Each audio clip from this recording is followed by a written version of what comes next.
जय जय श्री सीताराम। तुम्हारे जीवन में तुम किसी को अगर प्रेम करते हो, तुम्हारे अपने बच्चों से, तुम्हारे अपने लोगों से प्रेम से, जिससे भी तुम अगर प्रेम करते हो, तुम्हारी भावनाओं में, तुम्हारे अंतःकरण में अगर किसी के साथ प्रेम है तो आज का दिन तुम्हारा है। अगर तुम अपने जीवन में सुख, समृद्धि, ऐश्वर्य और कीर्ति चाहते हो, धन चाहते हो, वैभव चाहते हो, तो आज का दिन तुम्हारा है। और अगर तुम चाहते हो परमात्मा तुम पर कृपा कर जाए किसी भी कारण से, तुम में कोई अच्छी बात नहीं फिर भी भगवान तुम्हारी सुन ले, तो आज का दिन आपका है। अगर आपको लगता है कि आपकी भगवान सुनता नहीं, हर बार में तुम्हारी बात हर बार खराब हो जाती है और तुम्हारी हार हो जाती है, तो आज का दिन तुम्हारा है। अगर तुम्हें कोई समझ नहीं पा रहा है, तुम्हें कोई अंडरस्टैंड नहीं कर पाता, तो भी आज का दिन तुम्हारा है। कहीं जाइएगा मत, बहुत ध्यान से सुनिएगा।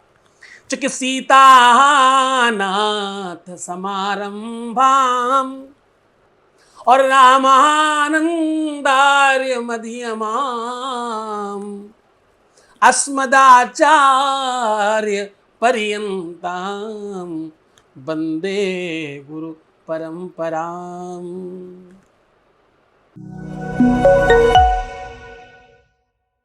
रामचरितमानस से, रामचरितमानस, राम के चरित्र को अपने मानस में बसाना इस ग्रंथ का उद्देश्य है। इस ग्रंथ को जन जन तक पहुंचाया पूज्यपाद गोस्वामी तुलसीदास जी ने। उनकी कुछ चौपाइयां आज उठा रहा हूं, उनकी कुछ चौपाइयों पर आज आपसे चर्चा करने जा रहा हूं। यह चौपाई नहीं है, यह जीवन है पूरा। यह पूरा का पूरा तुम्हारा जीवन उतार कर रखने का प्रयास है। बहुत गौर से सुनिएगा। चूंकि उघर ही बिगल बिलोचन ही के और मिटहि दोष दुख भव रजनी के। पहली चौपाई कहीं लिख कर रखिएगा, एक एक बात पर चर्चा होगी आज। दूसरी, बोले सूझ ही राम चरित मणि मानिक। और तो बोले युगत प्रगट भई जो जी है खानिक। ये दूसरी चौपाई। बहुत गौर से सुनिएगा। आज रामायण की वो 4 चौपाइयां हमने लिखी हैं और उस पर चर्चा करने जा रहा हूं, बिल्कुल सामान्य भाषा में। प्रेम, प्रेम क्या है और प्रेम किसे कहते हैं? जिसके नेत्र निर्मल हैं। अब आप समझिएगा निर्मलता।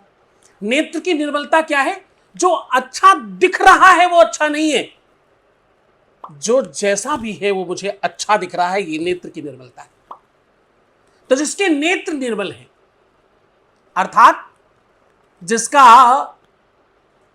अंतर मन शुद्ध है, वह ही केवल रामचरितमानस रूपी ज्ञान का साक्षात्कार कर सकता है अथवा प्रेम का अधिकारी बन सकता है। जैसे सूर्य की किरणें अथवा जैसे सूर्य निकलते ही रात्रि का अंधकार मिट जाता है, उसकी किरणें आती, अंधकार भाग जाता है, वैसे ही श्री रामचरितमानस रूपी प्रकाश जीवन की सारी त्रुटियों, दुख, मोह और जीवन में अज्ञान की रात्रि को समाप्त कर जाती है। और एक बात कहूं, ये रामचरितमानस, ये राम का चरित्र मानो हजारों मणियों और रत्नों का भंडार है,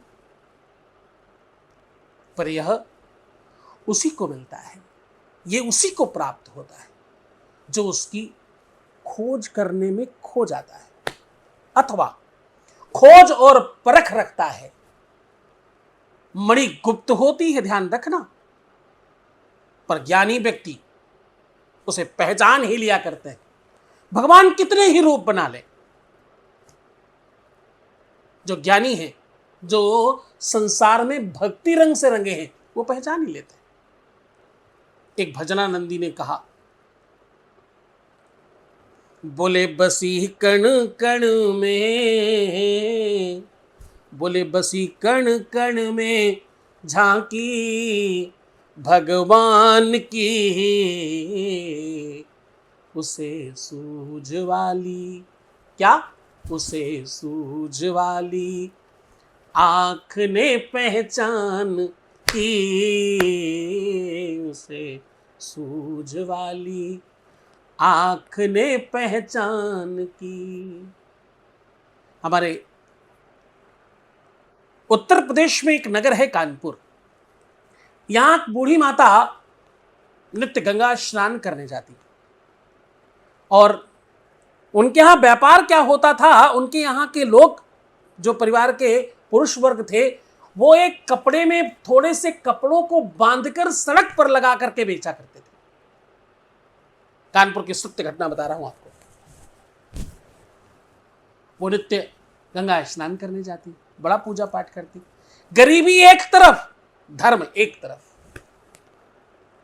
पैसों की कमी है, व्यवस्थाएं नहीं है, साधन बिल्कुल भी नहीं है।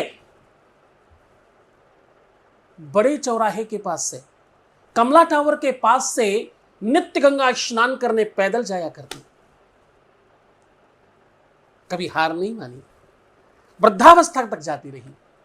एक दिन रास्ते में एक उनके ही जैसी वृद्धा मार्ग में मिली और बोली, बहन मैं तुम्हारे घर जा रही थी, तुम कहां जा रही हो? और बहुत प्यार से हाथ पकड़कर बोला, बहन मैं तुम्हारे घर जा रही थी, तुम कहां जा रही हो? इस बात को सुनते ही उन वृद्धा माता जी ने कहा, बहन अगर तुम मेरे घर जा रही हो तो एक सौगंध खाओ कि मैं जब तक वापस नहीं आऊंगी आप घर में रुकोगी। आप घर में रुको, मैं गंगा स्नान करके आती।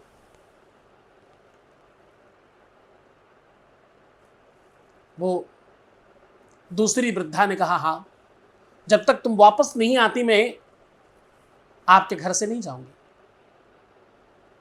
और वो गई, गंगा जी में ही बैठ गई, वापस आई ही नहीं, क्योंकि उनको मालूम था कि जो वृद्धावस्था में मिली हैं, बहन कहकर संबोधित कर रही हैं, वो कोई और नहीं, वो स्वयं अखिल ब्रह्मांड की चराचर व्यवस्थाओं को चलाने वाली माता, जगत जननी माता लक्ष्मी है। लक्ष्मी जी उनके घर बैठ गई। अब क्या था, समूचे विश्व में उनका कीर्तिमान रच गया। रातों रात वो इतने अमीर हो गए कि हमारे शहर में उन्होंने कानपुर में एक मंदिर बनाया है। उस मंदिर की दीवालों में भी हीरे जड़े हुए आज भी। उस परिवार का नाम जेके हाउस है।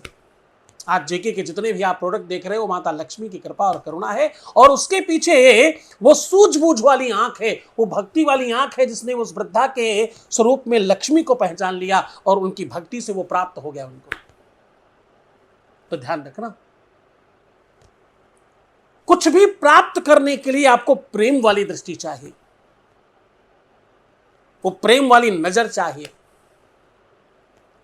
जिसमें आप अपनों को पहचान ही लेते हो, जिसके प्रति आपकी ज्यादा ममता होती। मनुष्य, देवता, नर, गंधर्व, किन्नर या राक्षस, जिसके प्रति आपकी ममता हो। हां, और एक बात कहूं, मानस वही है जो अनमोल है। पूज्यपाद गोस्वामी तुलसीदास जी ने मानस को केवल कथा नहीं कहा। श्री रामचरित मानस की कथा को केवल वो कहते हैं, ये कथा केवल नहीं है, इसे तो मानस सरोवर कहा जाना चाहिए। और इस मानस सरोवर में श्री राम के गुण रूपी हंस विचरण करते हुए देखने वाले भक्तों के हृदय प्रदेश में मर्यादा पुरुषोत्तम भगवान श्री राम विराजमान हो गए।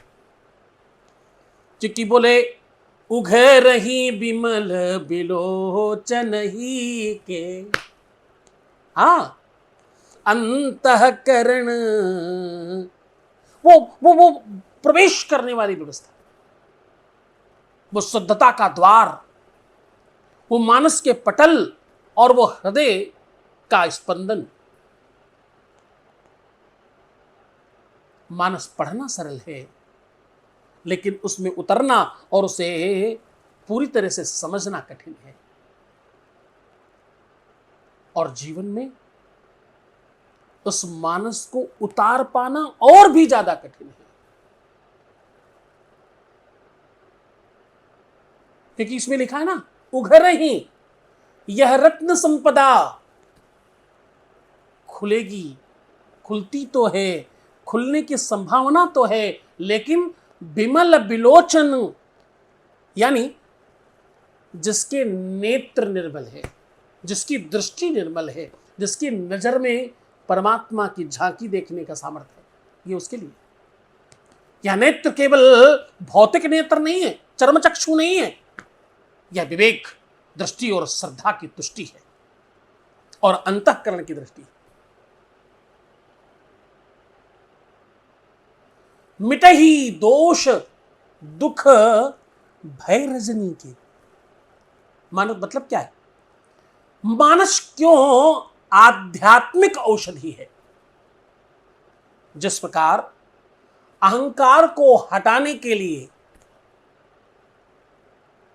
दिया जलाना होता है, दिया जलाना पड़ता है, दिए को बुलाना पड़ता है, वैसे ही भवसागर के दुख, दोष और भ्रम को हटाने के लिए मानस रूपी प्रकाश चाहिए ही चाहिए होता है।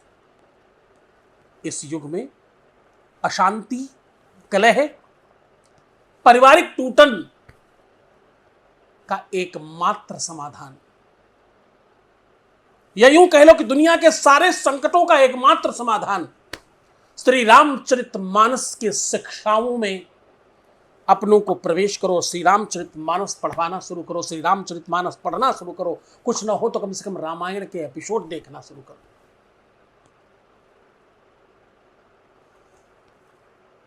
क्योंकि सूझ ही रामचरित मन मानिक, यह साधारण सामान्य औपचारिक ग्रंथ नहीं है, चेतना का खजाना है। क्या है ये? तुम्हारी अंतःकरण की चेतना का खजाना है। मानस के प्रत्येक प्रसंग में, हर एक मोड़ पर एक रत्न छुपा हुआ है। चाहे वह निषाद राज की भक्ति हो, भरत का त्याग हो, सीता की मर्यादा हो, या हनुमान का सेवा धर्म हो, राम कथा को समझना है तो भैया ध्यान से समझना। सूझ ही मतलब सूझ चाहिए, भक्ति वाली, उसे सूझ वाली आंख ही पहचानती है। केवल पढ़ने से नहीं, भीतर उतरना पड़ेगा इसके। क्योंकि बसी कण कण में झांकी भगवान की, उसे सूझ वाली आंख ने पहचान की। हाँ,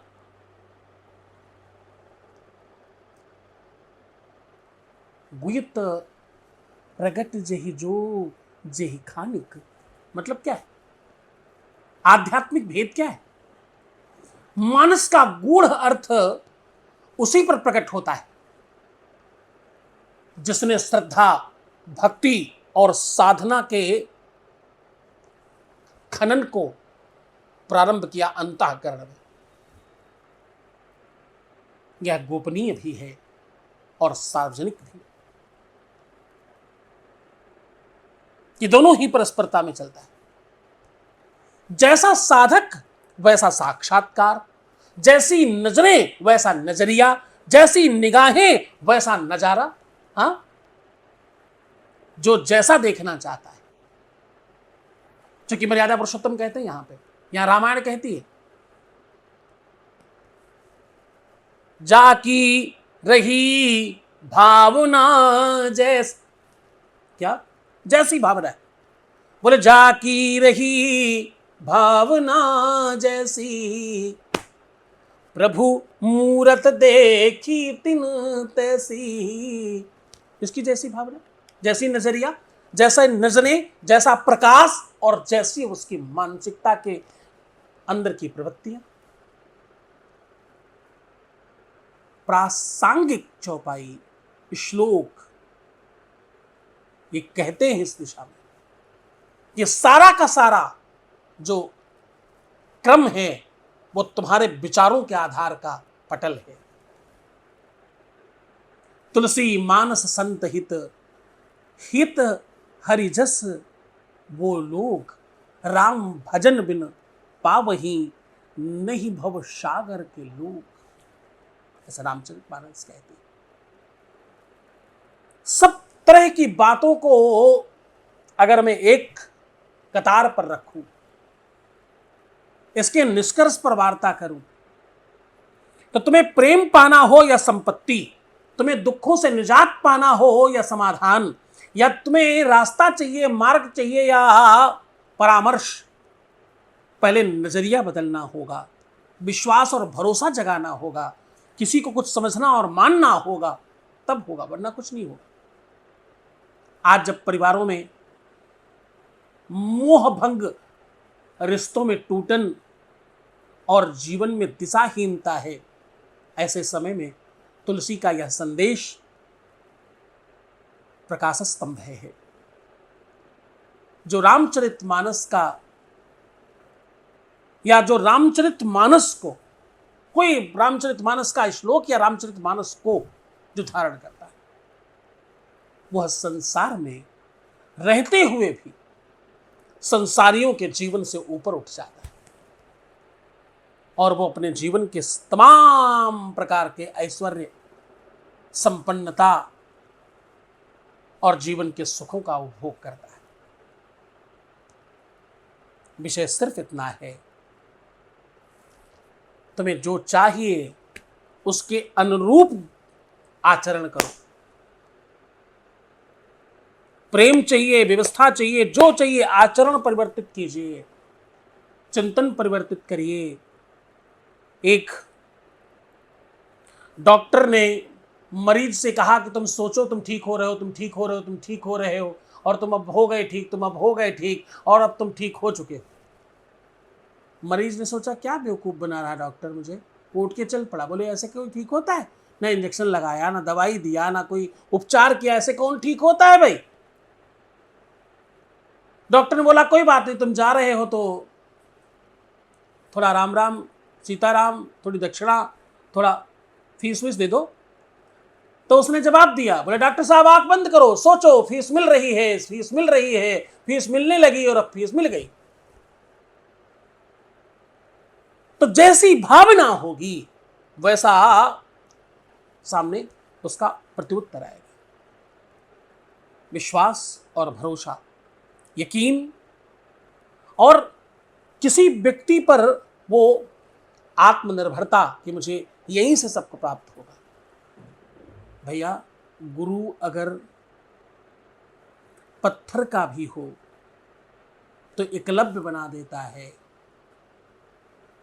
गुरु की आंखें बंद हो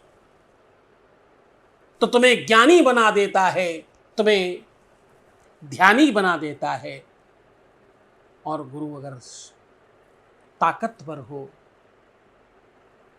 तो तुम्हें विश्व का नायक बना देता है। गुरु की क्षमता और तुम्हारे अंतःकरण की शक्ति और उस पर परम विश्वास जीवन में कुछ भी प्राप्त करा सकता है। ये विषय तुम्हें कैसा लगा?